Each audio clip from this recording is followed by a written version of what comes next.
ఏదైతే బొంతు రామ్మోహన్ రావు గారి issue, family issue ఏదైతే నడుస్తూ ఉందో, ఆ ఫ్యామిలీ మీద ఏదైతే ఎలిగేషన్స్ వస్తూ ఉన్నాయో హాస్టల్స్ విషయంలో, ఏవైతే మాకు లీజ్కి ఇచ్చారు కానీ ఆ లీజ్లో మమ్మల్ని ఇబ్బందులు పెడతా ఉన్నారని చెప్పేసి భార్యాభర్తలు బయటకు వచ్చేసి మీట్స్ ఏదైతే ప్రెస్ మీట్స్ కానీ లేదంటే మీడియా ముఖంగా తెలియపరుస్తూ ఉన్నారో, దానికి సంబంధించి పూర్తిగా కూడా ఇన్ఫర్మేషన్ మనం ఇక్కడ అంటే ఈ వర్షన్ బొంతు రామ్మోహన్ రావు గారి ఫ్యామిలీ వర్షన్ ఏ విధంగా ఉంది, అసలు ఎందుకు ఇదంతా కూడా జరిగింది, వాళ్ళకి మధ్య ఏ పాయింట్లో ఇదంతా కూడా రేకెత్తించడం జరిగింది అని పూర్తి ఇన్ఫర్మేషన్ తెలుసుకుందాం. మనతో పాటు మేడం ఉన్నారు. హలో మేడం, నమస్తే. యా మ్యామ్, కొన్ని అలిగేషన్స్ వస్తూ ఉన్నాయి మేడం మీ దగ్గర నుంచి. వాళ్ళు 7 సంవత్సరాలకి గాను లీజ్కి తీసుకున్నట్లు వస్తుంది. అండ్ అదేవిధంగా వాళ్ళు ఏం చెప్తా ఉన్నారంటే, మెయిన్గా మాతో ఒక 2 crores ఆఫ్ అమౌంట్ని ఇన్వెస్టింగ్కి పెట్టించారు, కానీ వాళ్ళు ఆ డబ్బులు తిరిగి ఇవ్వడం లేదు, మమ్మల్ని ఇబ్బందులు పెడతా ఉన్నారు. ఆల్మోస్ట్ 9 హాస్టల్స్ని, పీజీస్ని మేము రన్ చేస్తూ ఉన్నాం. ఏ హాస్టల్స్లో అంటే ఏ పీజీస్లో రానటువంటి అలిగేషన్స్ మా మీద ఇక్కడ చేస్తూ ఉన్నారు, ఎందుకు చేస్తూ ఉన్నారని చెప్పేసి అడుగుతూ ఉన్నారు మేడం. ఇప్పుడు మీరు నన్ను అడిగినారు కదా, మీరు ఇప్పుడు 9 హాస్టల్స్ రన్ చేస్తున్నారు, 7 హాస్టళ్లకు వాళ్ళు డబ్బులు కట్టట్లేదు ఫస్ట్ ఆఫ్ ఆల్. సో మాకు తీసుకున్నది ఒకరు, సినిమాలకు వచ్చింది 2, ఒకటి. మళ్ళీ ఇంకోటి ఏంటంటే 3 ఏళ్ళ నుంచి డబ్బులు ఇవ్వకపోగా మా అమ్మ సంతకం ఫోర్జరీ చేసి మేము రెంట్ కట్టాము అని చూపించారు. సో ఫోర్జరీ చేసిన వెంటనే మేము చీటింగ్ కేసు పెట్టి మేము ఎఫ్ఎస్ఎల్ ప్రూవ్ చేయించుకొని జైలు పాలు చేసాం వాళ్ళిద్దరిని కూడా. ఎందుకంటే అమ్మది చీటింగ్ చేయడం తప్పు కదా, ఫోర్జరీ చేయడం తప్పు. ఎఫ్ఎస్ఎల్ ప్రూవ్ అయిన అరగంటకే వాళ్ళిద్దరు పోలీస్ స్టేషన్లో ఉన్నారు. మమ్మల్ని, మా పేరెంట్స్ని, మా అమ్మని కానీ మా మరదల్ని కానీ మా తమ్ముడిని కానీ మా తమ్ముని కొడుకులను కానీ మా అక్కని కానీ ఫస్ట్ ఫ్లోర్లో వాళ్ళు ఉంటారు, ఇటు నుంచి అటు తిరగనియరు. ఎన్ని కష్టాల్లో ఇక్కడ ఉన్న సిఐ గారికి, ఏసీపీ గారికి, గతంలో డీసీపీ గారికి, డీజీపీ గారికి ప్రతి ఒక్కరికి తెలుసు. సో 2022లో ఇల్లు తీసుకొని ఇప్పుడు 26 3 ఏళ్ళు అవుతుంది. 3 ఏళ్ళ నుంచి ఎన్ని రకాలుగా ఇబ్బందులు పెట్టిందో తెలుసు. నిన్న మొన్న సోషల్ మీడియాలో ఒక వీడియో పెట్టిరు, మా అమ్మ గుంజి కొడుతుందని. ఆ వీడియో కంటే ముందు ఫోన్ తీసుకురానది, ఆ వీడియో కంటే ముందు నేను మీకు చూపిస్తాను. సో ఏమైంది అనేది మీకు చూపిస్తాను. ఆ వీడియో కంటే ముందు ఏంది అని అంటే ఒక్క నిమిషం చూపిస్తాను. ఎందుకంటే ప్రాణహాని ఉంది, తొక్క ఉంది, తోలు ఉంది అని చెప్తా ఉన్నారు కదా. సో ఆ వీడియోని కొంచెం కట్ చేసి పెట్టారు. అంతకంటే ముందు ఈమె మా మరదలు చూడండి, మరదలు చేతి ఎట్లా కొరికిందో చూడండి. మరి తనను తాను కాపాడుకోవడానికి కోడల్ని కొరుకుతుంటే అత్త చూస్తుందా?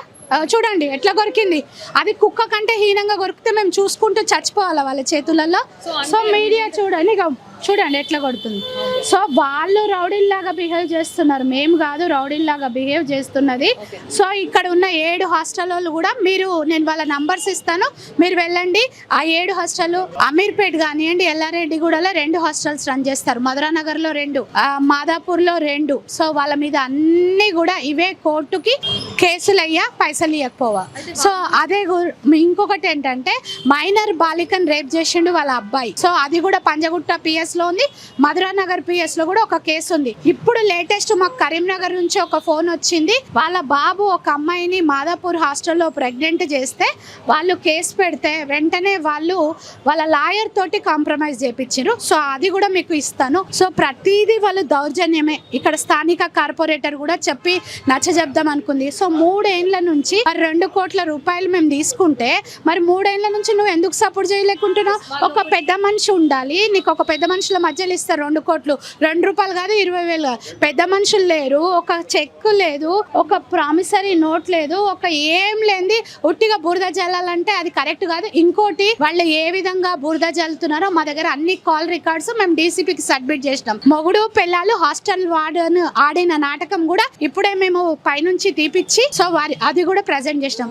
డీజీపీ శ్రీవల్లి మేడం కి. ఇక్కడ ఉన్న హాస్టల్ అమ్మాయిలు అందరూ కలిసి మేము వెళ్ళి వాళ్ళు చేస్తున్న అరాచకాలు చెప్పినాం. ముఖ్యంగా మహిళల భద్రత అంటూ ఉన్నారు మేడం, మీరు బలవంతంగా హాస్టల్లో ఉన్నటువంటి పిల్లలతో సంతకాలు చేపిస్తా ఉన్నారు అని చెప్పేసి కూడా కొన్ని వీడియోస్. హాస్టల్ పిల్లలని అడగాలి కదా మీరు, హాస్టల్ పిల్లలు మీరు అడగండి. ఇప్పుడు వెళ్తున్నారు కదా వాళ్ళని మీరు అడగండి. బలవంతం చిన్న పిల్లల అండి, పాలు తాగే పిల్లల వాళ్ళు ఏమన్నా? సో వాళ్ళకి 16వ తారీఖు నాడు ఎర్లీ మార్నింగ్ ఒక అబ్బాయి హాస్టల్లో పోయిండు, అది Veerareddy. CC footage, CC camera అక్కడ చూడండి కట్ చేసేసిండు కెమెరాలు. సో దీనికి మూతేసేసిండు. ఇగో ఇక్కడ చూడండి చూపి తమ్ముడు చూపి, అది చూపిరా, అది చూపి. సో అది ఆ సీసీ కెమెరాలకు ఇక చూడండి ఆ సీసీ కెమెరాలకు గుడ్డేసిండ్రు. మరి నువ్వు హాస్టల్ నడిపిస్తున్నావు కదా, నువ్వే ఓనర్వి కదా ఈ హాస్టల్కి. సో 4 రోజుల నుంచి ఎందుకు తప్పించుకొని తిరుగుతున్నావు? కాదు మేము తప్పు చేయలేదని ఇక్కడికి రావాలి కదా, కొడుకు అయినా తల్లి అయినా తండ్రి అయినా. మరి 2 కోట్ల రూపాయలు ఇచ్చినప్పుడు ప్రూఫ్స్ చూపియాలి కదా.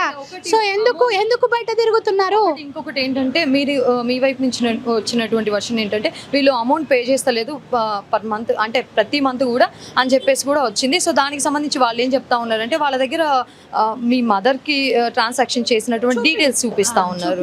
So screen shots. Hello madam, ఇవాళ 3 ఏళ్ళు అయ్యి 4 ఏళ్ళకి వచ్చింది. వాళ్ళు మొన్న జైలు పాలైనాక మేమెందుకు వాళ్ళకు 6,25,000 ఇలా 6,25,000 2 బిల్డింగ్లు వేయాలని పోలీసు వాళ్ళు మరి చిప్పకూడు తినొచ్చిరని 2 లక్షలు వేస్తారు. అవన్నీ కూడా మా దగ్గర కూడా ఉన్నాయి. సో దమ్ము ధైర్యం ఉంటే ముందరికి రావాలి. ఇష్టం ఉన్నట్టు కుక్కల్లాగా కొట్లాడు కరెక్ట్ కాదు. 1 ఇయర్ వరకు ఎందుకు రెంట్ ఇస్తలేరని మేము పదే అడిగినప్పుడల్లా ప్రతిసారి తప్పించుకొని తిరిగింది వాళ్ళు, పెద్ద మనుషుల మధ్యలో పెట్టింది. సో చట్టం తన పని తాను చేస్తుందని వాళ్ళు కేసులు వేసినప్పుడు మేము కూడా కేసులు వేసిన విషయం వాస్తవము. ఇంకొక విషయాన్ని మీరు చెప్తా ఉన్నారు, వాళ్ళ కొడుకు ఒక బాలిక పైన ఒక మైనర్ మీద అఘాయిత్యానికి పాల్పడ్డారని. వాళ్ళు ఏం చెప్తా ఉన్నారంటే మా దగ్గర ఉన్నది మొత్తం కూడా వర్కింగ్ ఉమెన్స్, సో మేజర్లు కాంది మేము ఎవరిని కూడా పీజీలోకి ఇప్పటి వరకు తీసుకోలేదు. నిజంగా ప్రూఫ్స్ ఉన్నాయా అని చెప్పేసి కూడా ప్రూఫ్స్ ఉన్నాయి. సిఐ గారిని ఏసీపీ గారిని ఒకసారి వెళ్ళి అడగండి. మీరు మీడియా వాళ్ళు కదా, వాళ్ళు ఇస్తారు. ఆయన పేరు వీరారెడ్డి మీద ఉన్నాయా లేవా అంటే ఇప్పుడు స్థానిక కార్పొరేటర్ గారే మాకు మధురానగర్ పిఎస్ FIR ఇచ్చారు. మా ప్రూఫ్స్ ఇప్పటిదాకా మీడియా వాళ్ళందరికీ పెట్టినాం. ఆయన మీద ఏమేమి కేసులు ఉన్నాయి, వాళ్ళ అమ్మ మీద ఏమేమి కేసులు ఉన్నాయి. అక్కడ కూర్చున్న పోలీస్ ఆఫీసరే చెప్తున్నారు ఈమెను ఎన్నిసార్లు బైండ్ ఓవర్ చేసినాం మేడం, ఈమె అరాచకాలు భరించలేకపోతున్నామని. సో ఇక్కడ ఉన్న వాడకట్టు వాళ్ళందరూ కూడా ఆమె చేస్తున్న అరాచకాల దగ్గర నుంచి చూసి మరి ఇంత పెద్ద వాళ్ళని ఇంత ముప్పతిప్పలు పెడుతుంది అని అంటే ఇది అంత బ్యాక్ ఎండ్. సో కూడా ఒకటే మాట అంటా ఉన్నారు మేడం, వీళ్ళందరూ కూడా అంటే రాజకీయంగా కుటుంబం మొత్తం కూడా ఉంది కాబట్టి మమ్మల్ని ఇబ్బంది పెడతా ఉన్నారు. రాజకీయంగా ఇబ్బంది పెడుతుందంటే ఇప్పుడు వాళ్ళు మా హాస్టల్లోకి వచ్చి 3 సంవత్సరాలు అవుతుంది. మరి ఎప్పుడు రాంది ఇప్పుడు ఎందుకు వచ్చింది? సో వాళ్ళ అబ్బాయిని తప్పించుకోవడానికి, వాళ్ళ అబ్బాయి చేసిన తప్పును తొలగించడానికి మా హస్బెండ్ వైఫ్ని సీన్లోకి తెస్తున్నారు. సో మేమేం భయపడట్లేదు, మేము న్యాయం వైపు ఉన్నాము.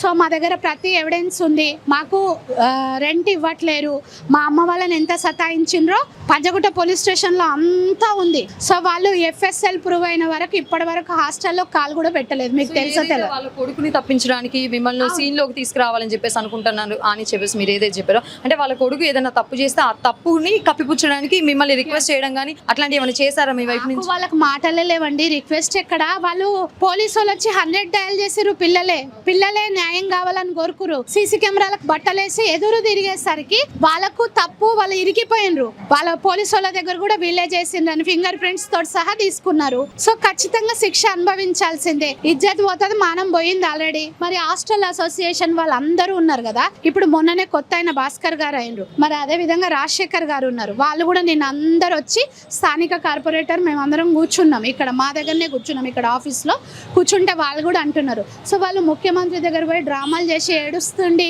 రక్షించండి బొంతు దంపతుల నుంచి అంటున్నాడు కదా మేడం.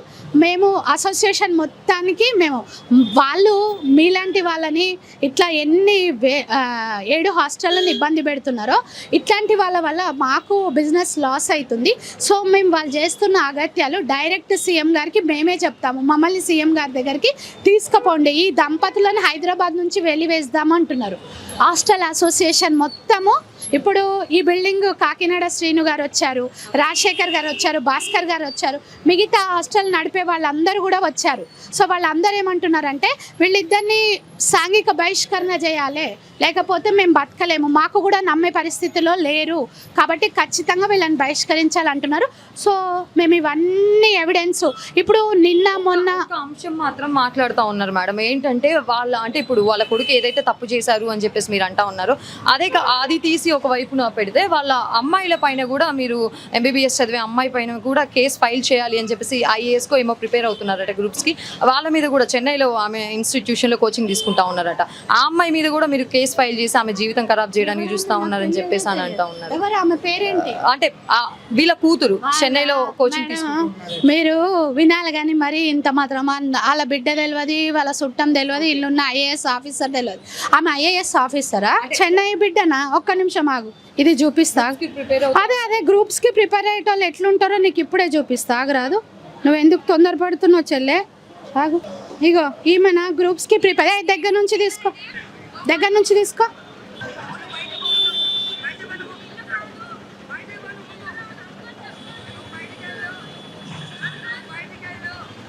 ఓకే, వాళ్ళిద్దరికి మధ్య వాగ్వాదం. వాళ్ళిద్దరికి కాదు, మా అక్క కొడుకుని చేతేసి ఎట్లా నలుపుతున్నారో చూడండి. ఓకే. మా అక్క కొడుకు చేతి అక్కడ ఉంది, ఇద్దరు తల్లి కూతురు బండల్లాగా ఉండి ఎట్లా చేస్తున్నారు చూడండి. ఆ చేతి నలిగిపోతుంది, అక్కడ వరకే వీడియో. వెంటనే భయపడి అగో అక్కడ వేసి చేతి అద్దంలో ఉంది చూడండి. మా అక్క కొడుకుని అక్కడ నుంచి నడవద్దు, అక్కడ తాళం వేసేసారు, ఇక్కడ నుంచి నడవద్దు అని ఎట్లున్నారు వాళ్ళు. వీళ్ళ ఐఏఎస్లకి మీరు ఇట్లాంటి వాళ్ళనా నమ్మేది? అంటే వాళ్ళు చెప్పి ఇంకొక వీడియో చూపిస్తా, వెయిట్ చూడండి. మీరు చెప్పింది నమ్మొద్దు మేడం, నేను మీకు రిక్వెస్ట్ చేసేది ఒకటే. ఇగో బండల్లాగా ఉండి బజార్ మీద, ఇగో ఇది నన్ను నిన్న కొట్టడానికి, మ్యాన్ హ్యాండ్లింగ్ చేయడానికి ఇగో ఈ బండ తయారైంది. ఇగో ఇది కరెక్ట్ పద్ధత? చూడండి ఎట్లా చేస్తున్నారు. గొడవలు పడి బౌన్సర్లను పెట్టి ఆడోళ్ళను మగోళ్ళని చూడకుండా మగోళ్ళని రెచ్చగొట్టి బౌన్సర్లని మీరు పెట్టారు. వాళ్ళు పెట్టండి, వాళ్ళే బౌన్సర్లు. మాకు కాదు, మాకు అవసరం లేదు బౌన్సర్లు. ఒకసారి మొత్తం చూపి తమ్ముడు, మొత్తం చూపి. మొత్తంగా కూడా ఇది మొత్తం చూసుకుంటే దగ్గర 3 ఏళ్ళు అవుతుంది. మరి ఈ 3 ఏళ్లలో కూడా మొదటి నుంచి వాళ్ళని మీరు ఖాళీ చేయించేటటువంటి ప్రయత్నాలు ఇవన్నీ చేశారా? సంవత్సరం వరకు మంచిగా అడిగినాము, మంచిగా వచ్చిండు, ప్రతిసారి ఇస్తా అన్నాడు, కానీ రాలేదు. మార్చి ఎండింగ్ వచ్చి మేలో కేసులు వేసేసిండు. ఇంకెక్కడి నుంచి న్యాయం జరుగుతుంది మేడం? వాడు వచ్చిండు, 10 సార్లు వచ్చిండు, మాట్లాడిండు, వచ్చి మళ్ళీ వస్తా అన్నాడు, కేసులు వేసిండు. ఇంటి మీద కేసు, ఇంజెక్షన్ ఆర్డరు, స్టెటెస్కో, మీటర్ల మీద కేసు. ఇదా న్యాయము? ఇదా చట్టము? సో మేము ఎఫ్ఎస్ఎల్, అందుకే మా అమ్మ మీద చీటింగ్ పెడితే మేము ఎఫ్ఎస్ఎల్ ప్రూవ్ చేసినాం, ఎవిక్షన్ వేసినాం, 2 నెలల కాల్ చేసి పోతాడు. మేము అందుకే సైలెంట్ ఉన్నాం. మహిళా భద్రత కోసం ఇన్వాల్వ్ అయినా ఖచ్చితంగా మహిళలకు రక్షణ లేదు, వాళ్ళ అబ్బాయిని ఖచ్చితంగా శిక్షించే వరకు ఊరుకునేదే లేదు. సో ఇది అంటే ఒకవైపు బాధితులు మేము అని చెప్పేసి వాళ్ళు చెప్తున్నారు, మొత్తం కూడా దానికి ఆపోజిట్ లో కూడా ఇక్కడ వాళ్ళు చేసినటువంటి తతంగాలు ఈ విధంగా ఉన్నాయి. సీసీ కెమెరాలు కట్ చేశారు, అదేవిధంగా కెమెరా మీద బట్టలు వేశారు, అదేవిధంగా వాళ్ళ కొడుకు కూడా ఒక మైనర్ బాలికని తీసుకొచ్చుకొని ఇక్కడ అఘాయిత్యానికి పాల్పడ్డారు. ఇలాంటి తరుణంలో మాకున్నటువంటి మంచి పేరును చెడగొట్టేటటువంటి ప్రయత్నాలు వాళ్ళు చేస్తూ ఉన్నారు. సో అలాంటప్పుడు మేము యాక్షన్ తీసుకోవాల్సి వచ్చింది. సో ఈ యాక్షన్ తీసుకోబట్టి కూడా దగ్గర 2 సంవత్సరాలు అవుతుంది. దీనిలో వాళ్ళని పలుమార్లు అంటే వాళ్ళు చేసిన తప్పులని వాళ్ళు ప్రూవ్ చేసి మరి మేము వాళ్ళని జైలుకు పంపించిన రోజులు కూడా ఉన్నాయని చెప్పేసి అయితే చెప్తా ఉన్నారు.